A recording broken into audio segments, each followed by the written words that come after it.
Anne Hancock and Spoken Realms present Full Errant by Patricia Wentworth, narrated by Anne Hancock. Chapter 1. The lane was very dark.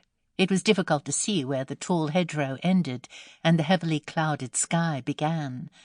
It was 6 hours since the sun had set, and during those 6 hours the darkness had deepened steadily, until the cold, heavy air was saturated with gloom. An hour ago it had begun to freeze.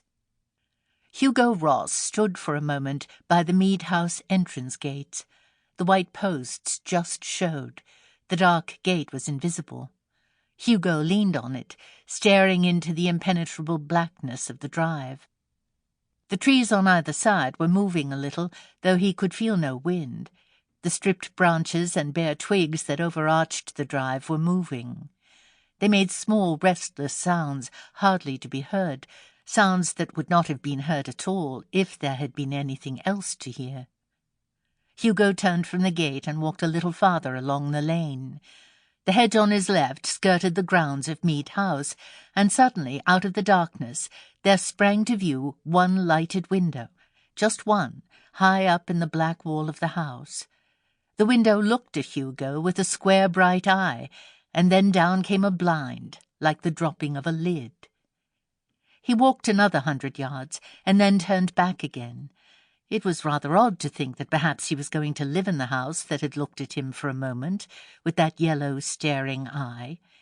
He wondered what the house was like. He could see it only as a black, blank wall running up into a black, blank sky. It had no substance nor content. It was just length and breadth, and a yellow staring eye. It reminded him of something that he couldn't quite get hold of, something in a dream. He passed the gate with a glance over his shoulder and a faint thrill of the old let's pretend feeling that had made the nursery a place of high adventure to Susan and himself. He began to feel sure that he would get the job. Up to this moment he had been almost sure that he would not get it. Manning had said, "Why not have a shot at it?" But even Manning, very good fellow Manning, had certainly not been hopeful. "Of course, my dear chap, you can but try. He'd be a jolly good man to get in with. And of course, as I say, if you can get in before the crowd who are sure to answer his advertisement, you see what I mean? Hacker told me about the advertisement, and I thought I'd give you the tip.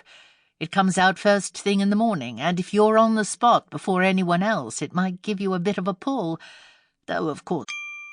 Sample complete. Ready to continue?